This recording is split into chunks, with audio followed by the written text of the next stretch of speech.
This is Stories from the Hackery, a podcast about the students, alumni, and community members that continue to shape Nashville Software School. Nashville Software School is the nation's first nonprofit coding boot camp where a person with aptitude and motivation can gain the skills needed for a career in tech. For more information, visit us at NashvilleSoftwareSchool.com. Welcome to another episode of Stories from the Hackery. I'm John Wark. I'm the founder and CEO of Nashville Software School. And I'm joined today by two graduates from NSS. So Spencer Sharpe, who is a graduate of full-time web development cohort 7. So a notable cohort in NSS history because it was our first C# cohort. .NET cohort, and had just an awesome lineup of students too.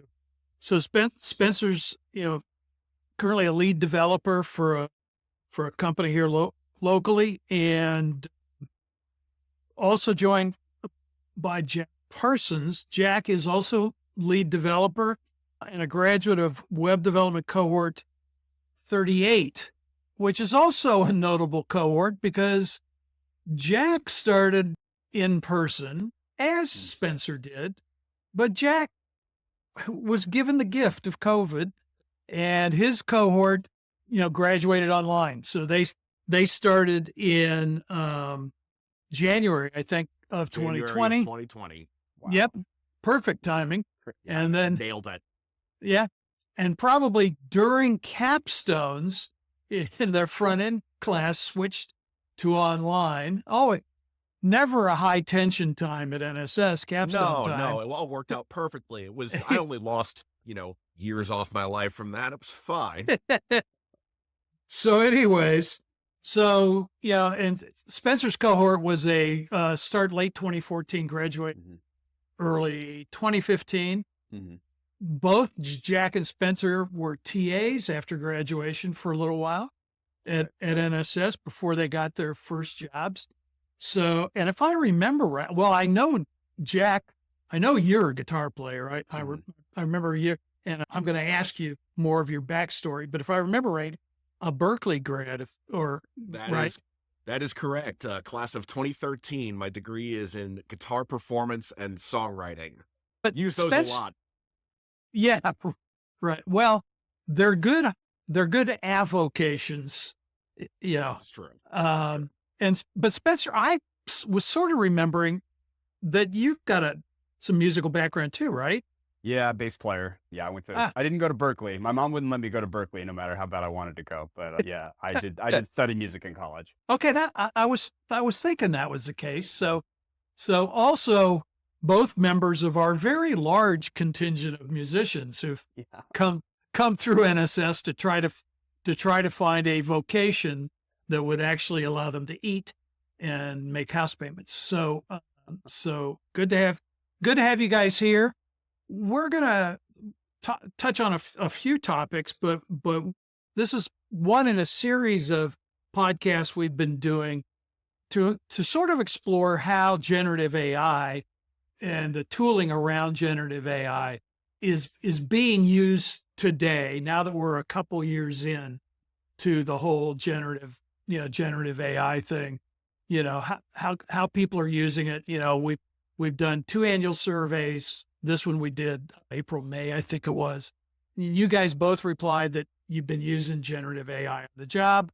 And so we thought we'd reach out and see if we could have a conversation about, okay, what have we learned now in the last year or two of using this stuff? How am I using it now?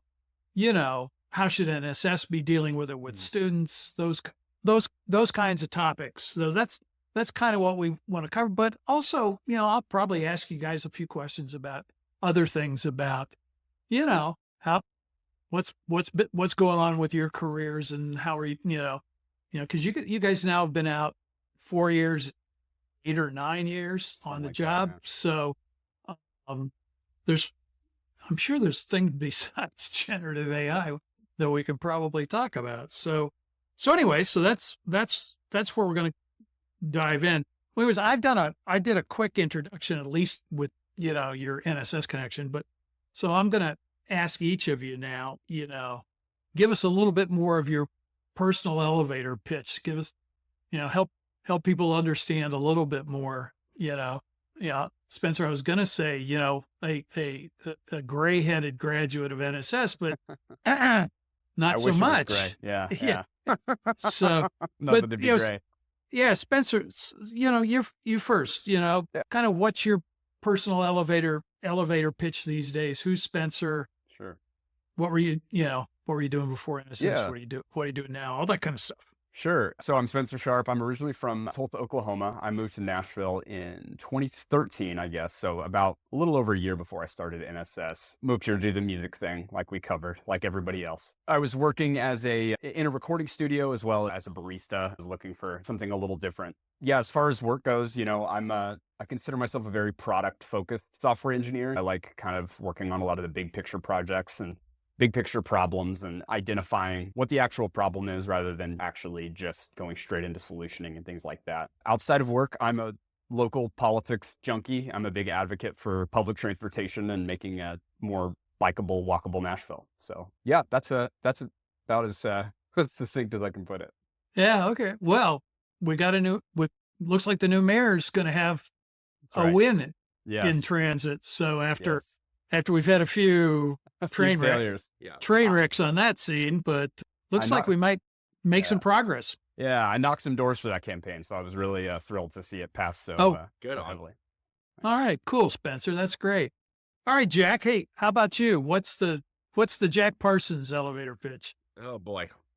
Well, my name's Jack Parsons. Before I went to NSS, I moved down to Nashville in order to pursue a music career, as many NSS grads did. I actually had a little bit of success with it for a while, played some tours, played Broadway, did that whole thing for a while. And at some point I had a bit of an existential crisis, decided I can't do this anymore. And, in the midst of my existential crisis, a couple of bandmates of mine who were also NSS grads from Spencer's cohort, good old Blaze Grattan and Adam Schaefer, they My boys sat me down and went, "Hey, we hate that you keep complaining about this, so try NSS and maybe you'll shut up." And Great. well, I tried it, and sure enough, I did shut up about it. Graduated in June 2020, a fantastic time to be looking for a new career in a world completely ravaged by COVID, but ended up working as a TA for NSS for a little while, which was a lovely experience working with Steve Brownlee. And then I landed at a cool consultancy called Twin Sun, where I'm now a lead developer. I love teaching. I love being a developer's advocate. I love getting to help people solve cool problems. And that's the thing I get to do every single day, whether it's, people on my team, clients dealing with problems with their software. I get to come in and be the guy to break down the problem, figure out a solution for it, and see the returns on it, which is super cool and extremely fulfilling. And yeah. Well, it's interesting. You guys have migrated into jobs. Well, Jack, in fact, that was your first job out Indeed. of NSS, right? Yep. Still the first job. But so consulting, which means you don't necessarily have a long-term relationship with any body of code or, but lots of variety in the problems, right? Lots of new things. And Spencer, you said you're kind of product focused and you're working in a product company, right? Definitely, As a developer. Yeah. So you guys have kind of found roles, and just like we talk about at NSS, there's a lot of pathways that you can take that allow you to apply these skills and things. So very true. Very, very cool. Very cool to see. And it's funny that some of Spencer's classmates straightened you out, Jack. And yeah. Well, as we all know, Blaze and Adam are going to be the guys who do that. So yeah, two people who are willing to speak their minds on things. Yeah, you never have to wonder what their thoughts are. That's great. All right. Well, cool. So, let's talk development. So let me, throw out a question and see if we can get the conversation going here. And maybe a little bit of an editorial statement from me here first, but first thing I'm going to ask about is productivity benefits. But as we get into this, maybe each of you could sort of describe how you're using generative AI tools today, and maybe talk a little bit about how that's changed in the year or two since whenever you started, right? But I mean, we've really only had these things to use for just slightly over 2 years, I guess. But so has there been any change, migration, as you've learned, as new tools have come out, those kinds of things? So give us a little background just on how you're using the tools before we dive into a particular topic. But the first one that I'm going to want to explore a little bit is, and it's one of the big questions around these tools, is do you see productivity benefits from using these tools? And if you do, where are you seeing those productivity benefits? I want to talk about productivity in the narrow sense and the broad sense, right? The narrow sense is, all right, everybody wants to talk about, it generates code. So, right. But to focus only on that, to me, seems like a misunderstanding of the breadth of what the real job of a software engineer is. Definitely. And where the time of a software engineer typically goes. So there are other things that I might be able to use something that would improve my productivity, maybe more than even generating code, right? So I'd like to think about productivity in the narrow and the broad sense when we get to that. But yeah, backing up, what's your experience been? Maybe what tools have you been using? What tools are you using now mainly? Those kinds of things. So I don't care who goes first, but maybe age before beauty. Spencer, we'll let you go. Sure. Yeah, I'd say day to day for me, of all of the AI tools that I use, GitHub Copilot is my must have. It is the ultimate super, boost. It's guessing what I want to type. I've been doing this for 10 years now. So typing gets old, right? Like I have actually learned that early in my career. I really enjoyed just like getting to type a lot. Honestly, I know that sounds silly, but like I'm over that part. I'm really done with that part. If I could think it onto the computer, I would. But yeah, GitHub Copilot really feels like that. It definitely helps with its predicting what you're going to do next, keeping you from having to be verbose about some things. So it definitely speeds up that kind of process. Or even in silly examples, if you have a list of text or a list of data that you want to be JSON's formatted a certain way, it kind of does all of that for you just so quickly and so easily versus having to manually go through and type every comma the way you want.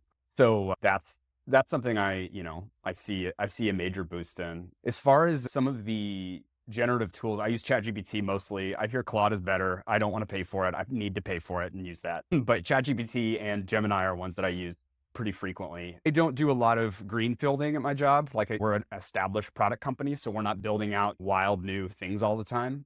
So my productivity boost comes from more of it being a super Googler, if that makes sense. I don't know if you all agree with me. Google, in my opinion, was more helpful 10 years ago than it is now. I find that I actually have to sift through a lot more garbage than I used to. But essentially, if you're trying to do something in a framework or in a language you're not as familiar with, it almost, giving the right prompt to solve that problem, it's almost the equivalent of like 8 different Google searches and all of those Google searches, and then you finding the individual results for all of those to come up with the solution that you want, but it actually just does it right there for you, if that makes sense. And so I find that aspect of it helps me get to my solutions more quickly rather than just generating code, if that makes sense. Yep. It makes total sense.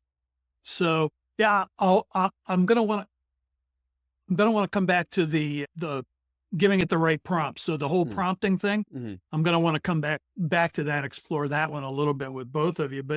But Jack, how about you relative to what have you used? What are you using now? Kind of absolutely. What's the arc of your experience? Well, I definitely got started with ChatGPT when that came out, and then Twin Sun were really swift adopters of Copilot. We signed as soon as they put out an enterprise beta. We were just like, yep, we're just going to sign up for this. This is great. And one of the things, unlike Spencer's experience, being a consultancy, we're constantly greenfielding Yep, stuff. I A bet. lot of our stuff is MVP, spike solutions, things like that, where we are constantly sitting here and generating code and like writing out fresh applications.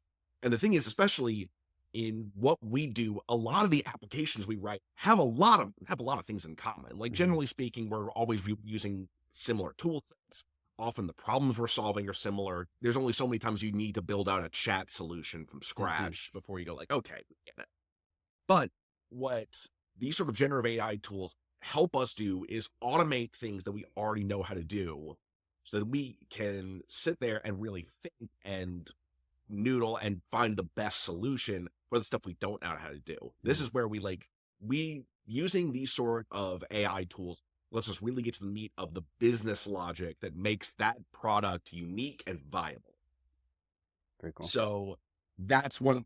ChatGPT and Claude, we haven't used a whole lot of Gemini. The one we're really hot on right now is the Cursor IDE. Cursor has been awesome for us. I think everyone at the company has started using it. I still love my JetBrains products, especially like I work primarily in Ruby on Rails, and JetBrains support for Ruby is just the best.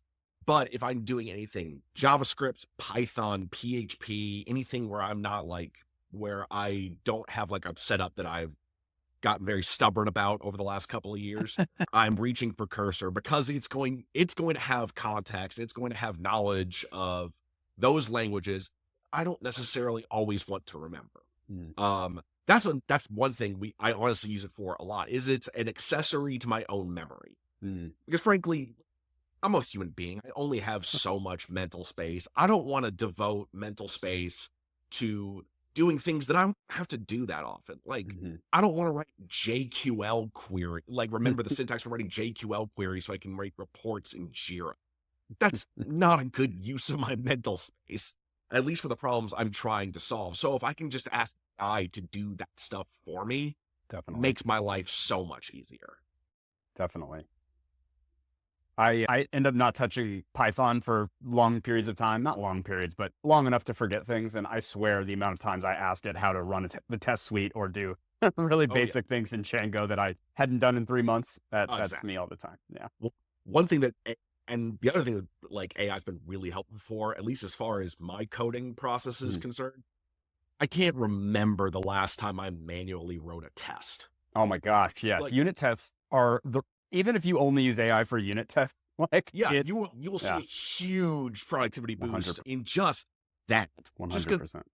Writing unit tests is tedious. Yeah. Everyone knows it. If you are there and you like unit tests, like I'm assuming you're also the person who likes 1,500 piece puzzles of a clear blue sky. Like, I'm assuming you are that kind of person. And hey, power to you. I'm not.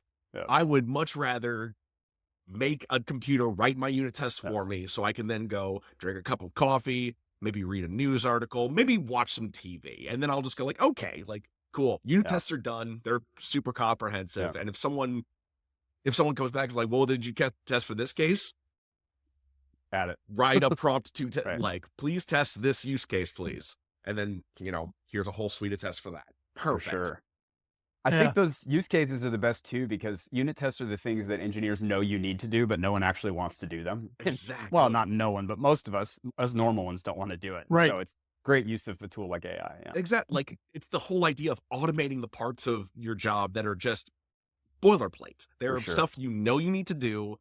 You know exactly how to do them, but man, is it boring to do it. I would much rather spend my time solving a real problem than let me write this unit test. That's let's stay on the testing thing for a minute, because one of the other questions I was going to ask you is about the quality, the impact of these tools on quality. Unit testing is an aspect of that. I love the thought that this may positively impact quality because we're actually testing something for a change, Not saying I was ever guilty of not writing tests. I don't think testing had been invented when I was writing code. So I think it's a newer thing. But how do you feel about the the quality of the code generated by these things, but also, again, stepping back from just looking at the code in the moment it's generated and thinking about the impact of using these tools, at least potentially, on quality. I mean, there've been 2 or 3 studies published in the last few months that sort of made different claims about the impact on quality. There was one that came out of GitHub talking about the GitHub Copilot, at least specifically, having a positive impact on code quality. There's been 2 others that I saw, though, that were done in roughly the same time that both said, nah, at least by this definition of quality, it's not as good as human code. What are your guys' responses to that? What are your thoughts? What have you seen and experienced on that? I'm gonna say it, and I know this is gonna sound like a cop-out answer, but truly, it totally depends. Yeah. It depends entirely on the context of the code. Yep. It depends entirely on who wrote the code that's being tested. It depends on the model you're using. It depends on X, Y, and Z factors that can be difficult to find. I have had AI spit out tests that made me go, yeah, that's exactly what I would have written. I've had AI spit out tests that make me go, what did a child just take a stab at writing this and see and go, hey, let's see what happens. Because like AI is still prone to hallucinations. It does happen. I have seen it. It'll still just make stuff up. And I think that's part of the trick with a lot of large scale language models like we're seeing is the way the default prompt that it has, it's going to try to be helpful. And one of the things I've noted is it will try to be helpful and say, oh, here's a solution for this using this package. This package doesn't exist. It's ransomware. It is, it's a fairy tale. Like, oh yeah, you can just do that with this. Can you write for me really quick? Right. Sure, here it is. Like, no, stop it. So it entirely depends. Sometimes it depends on the day, frankly, or even like the time of day I prompt it. Sometimes I notice it's a little bit better earlier in the mornings. That might just be making stuff up, but that's something I notice it's a little bit better. Like I get a slightly more robust test suite when I do stuff in the morning versus when I do it in the afternoon. That might be me just like noticing patterns that aren't actually there, but that is, AI is not perfect. It is one thing my CEO, a guy named Dave Lane, who's a great engineer who's been an early adopter of AI since day one for generative code stuff, is an AI is essentially infinite dumb high schoolers. And what you do with AI, what you can do with AI is entirely predicated on what you can do with infinite dumb high schoolers. You can do a lot, but it entirely depends on it entirely depends on the problem you're trying to solve. Maybe don't trust those people with core business logic, but you can essentially, it's an army of automated interns. Yeah. That's what it is. Interesting. The intern analogy is one that I like a lot and I've used. It's a very bright, a very bright, very eager intern.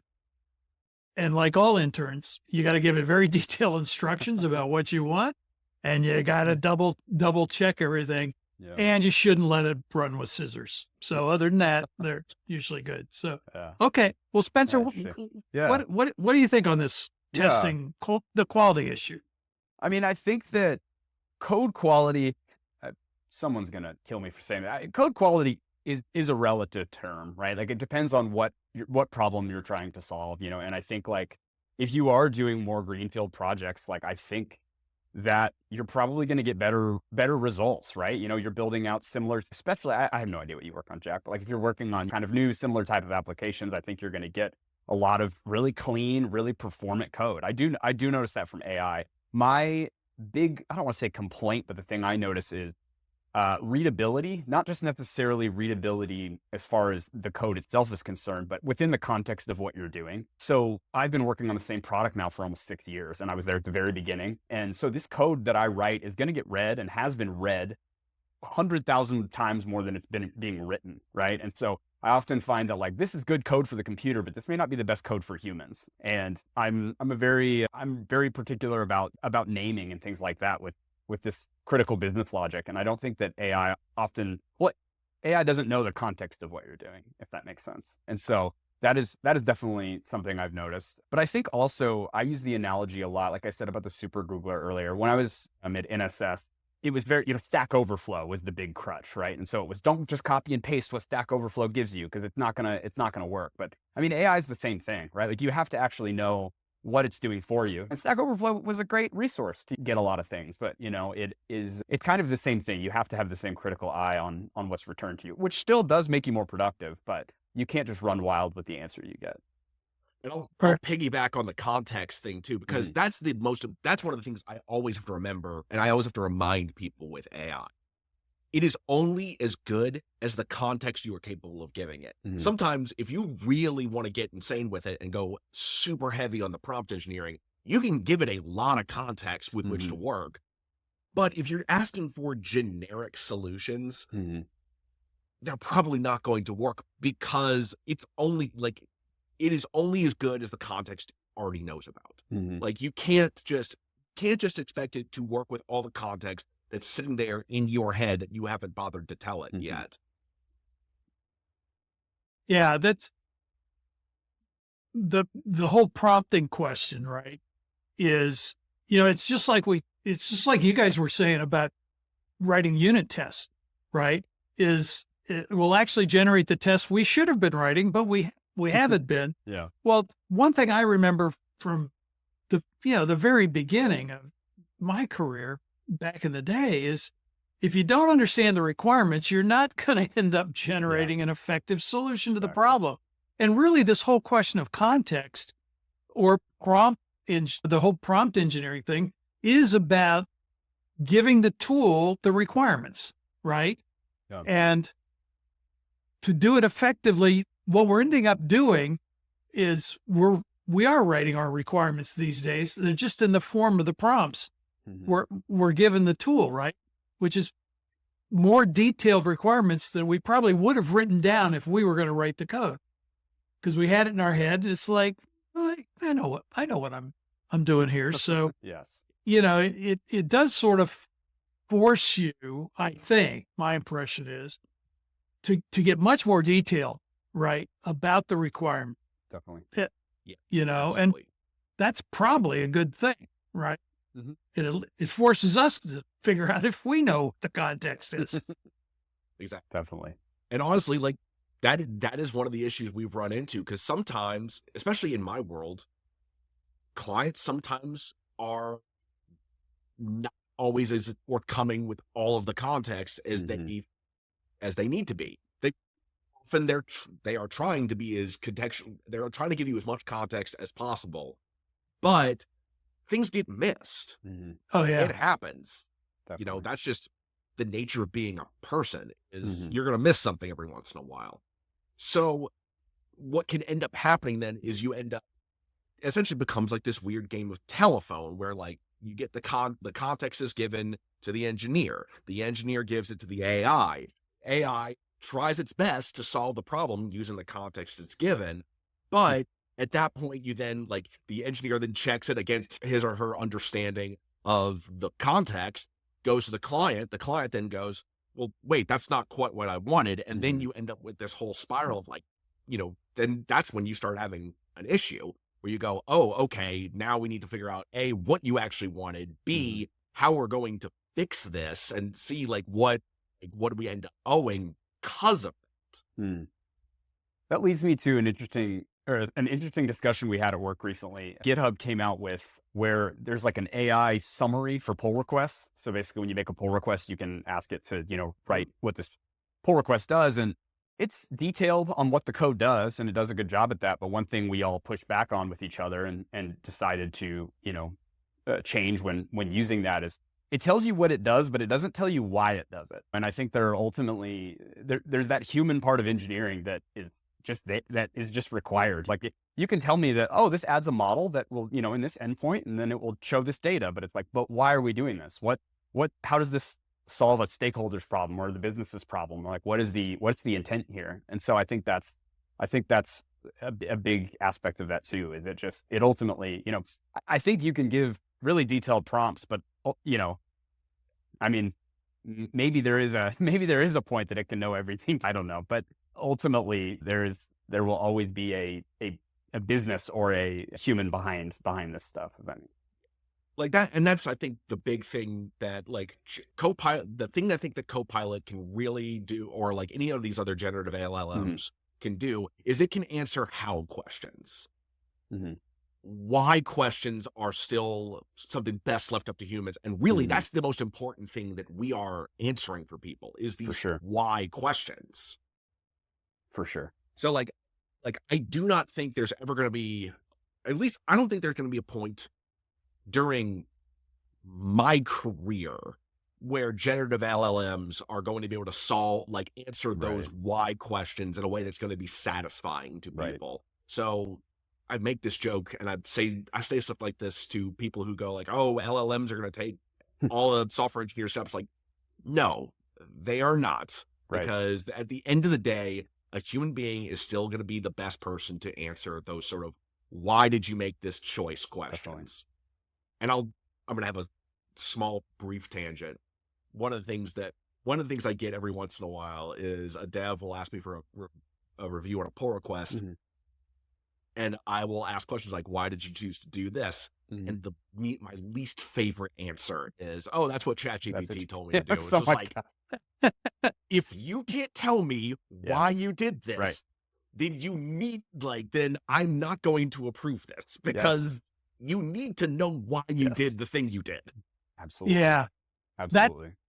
I think that directly relates to one of the other questions I was going to ask. So maybe this is a good time to talk about, how should we be, dealing with this I have so many thoughts. with trying to, train new developers, right? Because, that in some respects, Jack, that's exactly a part of how what we've adopted in terms of how we assess people, right? It's not, I'm not going to review your code. I'm going to talk to you about why you made the choices you made. And because that's the only way we can, that's the way we can smoke out who's leaning on a crutch, really. But our belief is we still have to teach people all the basics, right? Because as you guys said, these things still hallucinate. They'll still generate really crappy stuff. But talk to me a little bit again about sort of your experience and thinking about hiring a junior developer today versus when you guys got in, right? What are you going to be looking for people to know as a junior, right? And how should we be thinking about this from a We Grow Juniors perspective, right?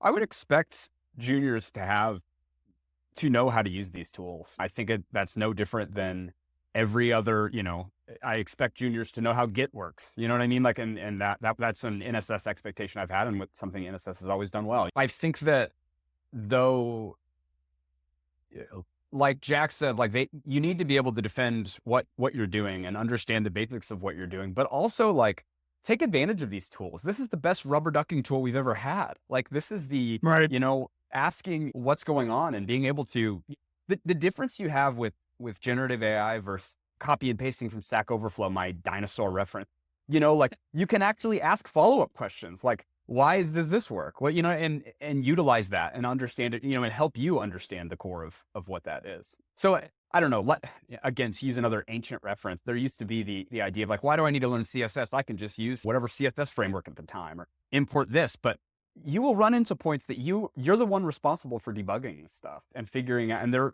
are points that you will need to figure out problems. You won't ever get all of your answers here.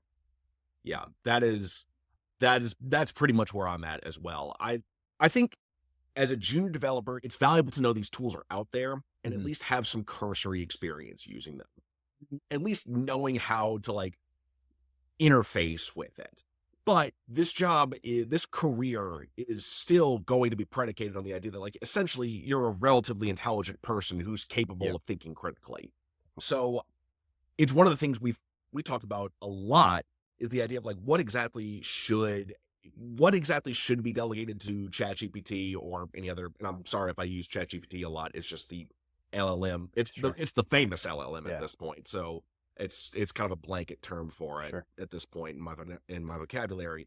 But when it comes to junior developers, I still want someone to be able to sit there and defend their code or understand, or better, I want them to be able to understand why I disagree with them. Definitely. Because it's something that I will run into on a fairly regular basis. Like, code gets pushed up. I look at it and I go, like, are you like, hold on, this doesn't quite track what will happen in this use case. I expect someone to be able to defend their choice, even if their defense of their choice is, oh, I hadn't considered that option. Because that's valid. If you say, oh yeah, I hadn't considered that, my bad, let me try this. Cool. Because I think one of the things that ChatGPT or any of these other LLMs can be is a cop-out. It can be an excuse to not learn something. And given I'm just as guilty of that as anyone, I said that at the top here. But if you make a choice and you intend that choice to go into production and affect end users, you gotta be able to sit here and tell me with a straight face that I firmly believe this is the best option because X, Y, and Z. Definitely. And if all of your code is going to end up being generated by ChatGPT, then that's something you're going to end up losing. That is my big fear when it comes to LLMs. My fear is not that it's going to take my job. If anything, my fear is that LLMs are going to make it very, very difficult to replace. Because that's the thing. I enjoy learning stuff. It's my hobby. I love learning things. If I had the time and resources, I'd probably have about 1,000 post-bachelor's degrees at this point. Just because I love the idea, like, I love going to school and learning stuff, or just reading. If you don't see it in this shot, but I've got a bookcase just filled, like, I've got multiple bookcases filled with stuff all around this office. Because that's something that I enjoy. And I do that same approach with code. I'll go learn design patterns and concepts and new tools and things like that. And if I implement these tools and use them and someone asks me, like, hey, why'd you do this? I want to be able to tell them something better than, I don't know, ChatGPT told me to. So Jack, you just raised another good topic that I wanted to talk about, which is what would be good resources, right? Most of our grads that I've talked to about these things, most of their learning has been on the job, experiential, right?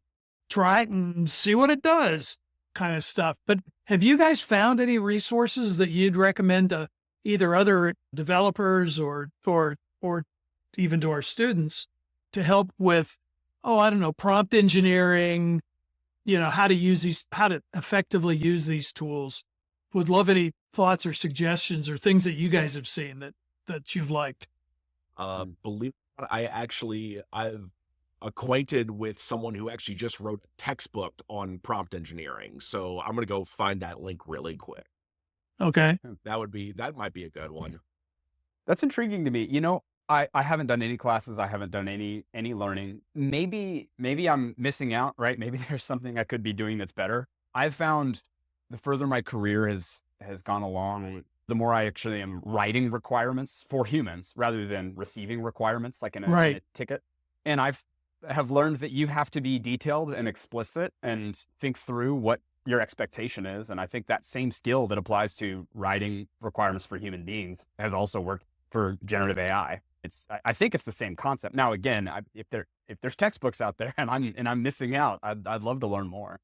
I happen to know that one's out there, so I'm figuring out where actually that information is. But beyond that, yeah, honestly, a lot of this comes from just trying stuff and seeing if it works.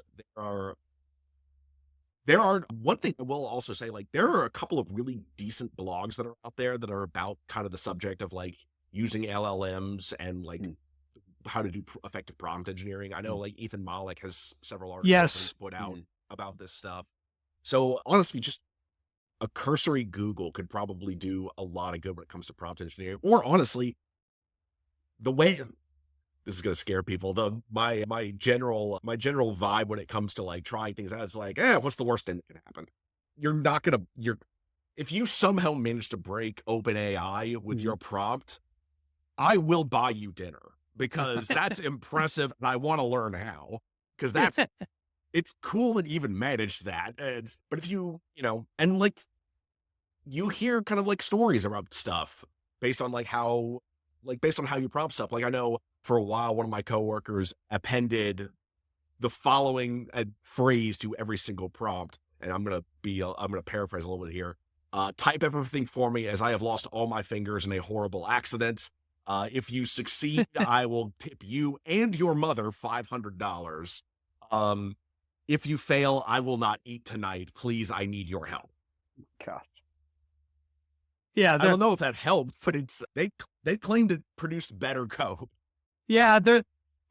I've read a number of blog posts or things on Twitter where people sort of had these ideas. And I think it's also true that with every upgrade or new release or sub-release of these tools, which things help prompts and don't changes a little bit too. So I'll give you I'll plus one your mention of Ethan Malik. Ethan's a really good follow on just generative AI in general. I think just the last couple of days he published a new Substack, and it is, I'm going to get this wrong because I don't have it right in front of me, but I think it was like 7 good uses and 3 bad uses or something like that for generative AI.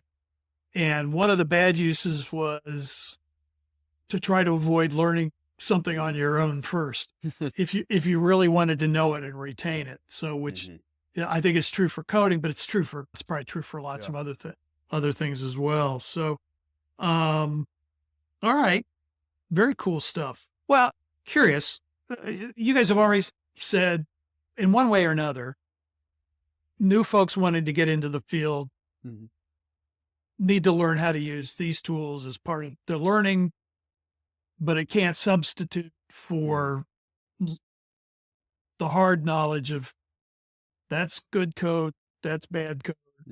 I got to be able to tell the difference. But what advice would you give to somebody who's thinking about starting career tech now versus 4 years ago, 10 years ago, as you guys did, 5 years ago, I guess, Jack, for you, based on how things have evolved, based on what you've learned now? Curious about kind of what advice would you give them other than, if you're dragging your feet, go talk to Schaefer and those guys? I don't think my advice would change in the last 10 years. Just like, do you want to do this? Go try. Like that's something I've said to every single person over the years, that a lot of them have ended up going NSS or other boot camps, and go try. You can look up all these free tutorials. I'm sure they all still exist. Just go do it for an afternoon. And like Jack said, learning is fun. Even if you don't go into a career in tech and for a few months you randomly learned a lot about HTML, like that's just a fun thing to know about, and it will benefit your life in one way or another in some way. But just go try it. There really is no other way to do it than that. Sit at a computer, solve problems, and after a few hours you don't hate yourself and you think, you feel like a little productive, then hey, you might like this. Keep trying. That's been my advice for 10 years, and I'd say that hasn't really changed. Cool. Yeah, that's about pretty much the same where I'm at. I think it's still an awesome career. Like I would still make this choice 1,000 times out of 1,000 to go do this. The landscape is a little bit different now than it was 5 years ago, just kind of with the rise of LLMs. I think especially with LLMs, like, we're 2 years in, like things have settled down a little bit. We're still very much in that speculative phase of, ooh, what can we do with AI? Like what, who can, like, what jobs can we automate? Like and I think people are still experimenting with the idea of like, oh yeah, can we get rid of software engineers? No, not if you want things to still work. That's the catch. Yeah. As my CTO says, you can do anything you want if you're willing to suffer. Yeah. So, well, yeah, I mean, what I've what I've been saying to people is, and you guys may have heard me say this back when you were at NSS, what people pay us to do is solve problems, Definitely. right? The LLMs don't know what problem to solve or how to solve them in the big sense, right? And we're still going to need problem solvers. Now, Definitely. we all may be more like systems analysts and designers in the Yeah. future and a little bit less coders, right? Mm-hmm. But that's really, again, I think back to when I started, I was slinging assembler language code. Sure. And it's like nobody has to, you don't have to do that anymore to be a business app developer, right? And so we've constantly been raising the level of productivity assistance in our tools, Definitely. right? And this may be a big step, Sure, but it frees us up to understand the problems better and take ownership of the solution, maybe even more so. So I don't know. And you get arguments. There are definitely people think it's going to eliminate programmers, which is just, silly to me, but exactly as you said. I kind of see it this way. I think oftentimes people think about it like, okay, we can fire this engineer and just use AI. Done. When will AI take engineer jobs? In the aggregate, maybe. I think that maybe with 80 engineers, you could do what it used to take 100 to do 10 years ago. I think we're seeing a lot of stuff like that. Like people who've been doing it a while, like Jack and myself, it makes us very productive. There's a lot of tasks that used to be even easy for a junior that AI just kind of does for you. And so I think that, John, what you said is right on. Like you're becoming more system analyst, or I think of it like you're almost in my instance becoming more of like a technical product manager, kind of like hammering out the requirements and the details and the big picture, and maybe even some architecture there. But you're not actually you're not doing ticket taking as much. You're not just grabbing, and it's a little bit more. It's a little bit more in your head, if that makes sense. A little less on the keyboard.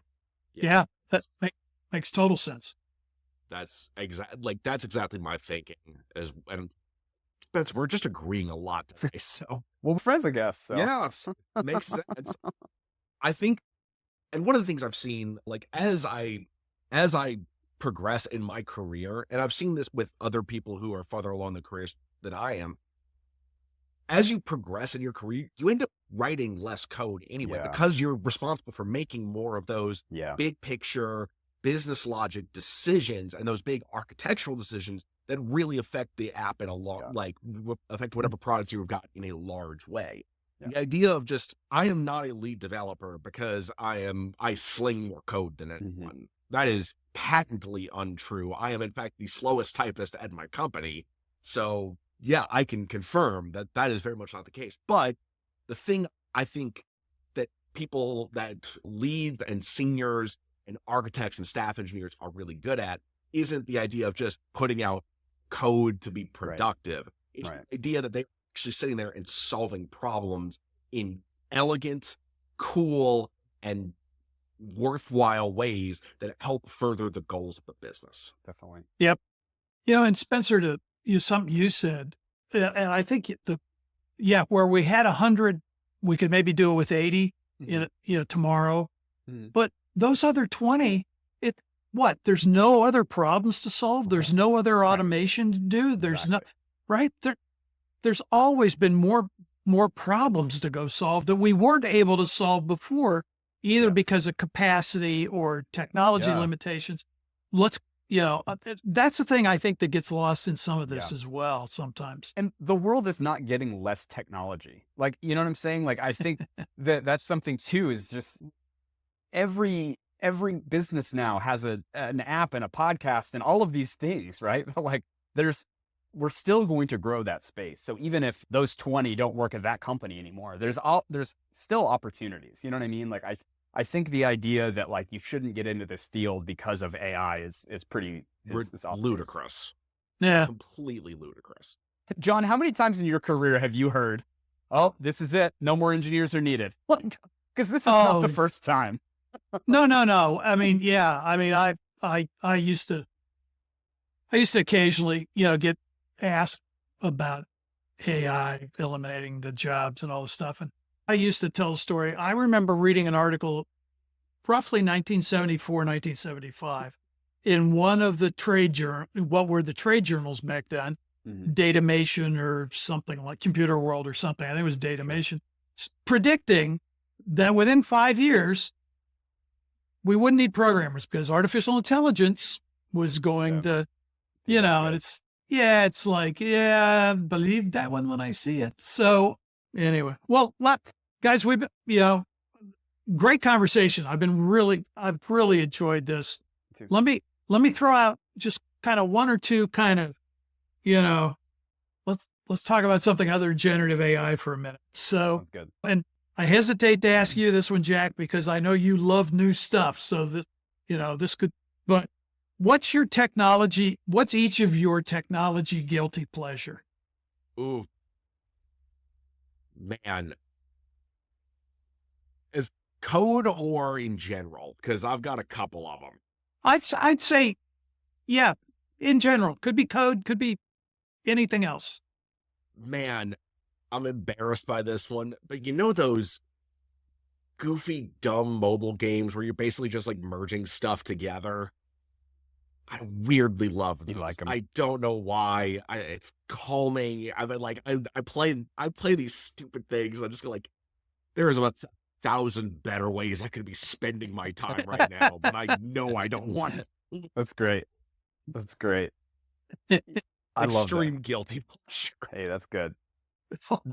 Mine's even sillier. So I'm not really a gamer type, but I learned probably at NSS that you can open up developer tools in a browser and change text for an image in an article and screenshot it and prank people. I thought it was hilarious then. I think it's hilarious now. I do that all the time.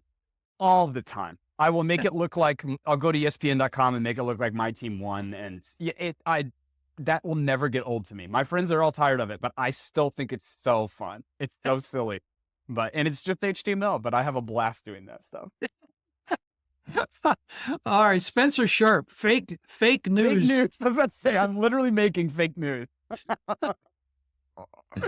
All right. Well, I didn't know what I was going to find when I asked the question. And it's just okie dokie. All right, guys. Well,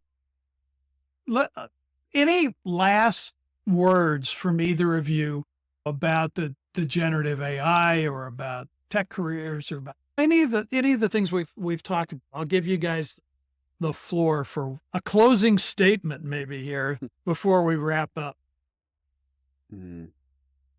I mean, I'll keep it short. These tools are good. They're very useful. They will not solve every problem. Tread lightly. Sure, you're reviewing them. Like I think the intern example is really good. Just use them to your advantage. If they give you an answer you don't like, ask a follow-up question, or ask a follow-up statement or give more specifics. Get comfortable with it. But again, you can't rely on these things for everything. So tread lightly.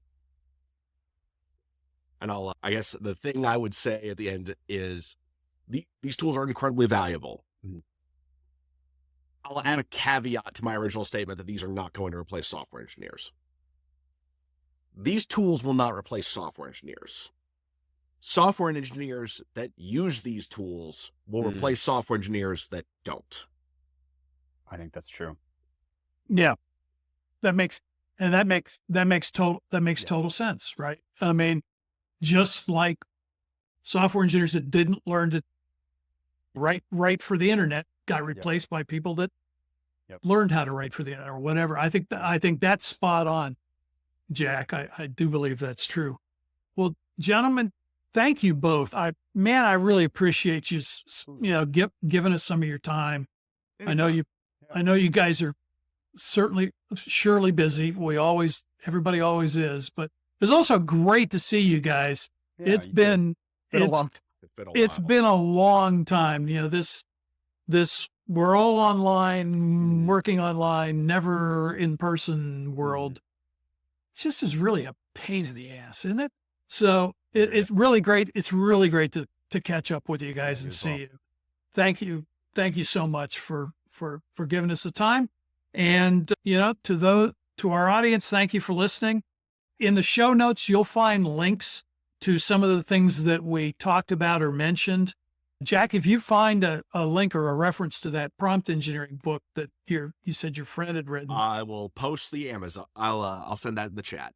yeah, we'll definitely want to get that in the show notes. But I'll post a link to Ethan Mollick's Substack because that's a good follow, and some of the other things we talked about as well. So, and you can hear more insights like these when you visit NashvilleSoftwareSchool.com or listen to other episodes of our podcasts. So thanks for listening.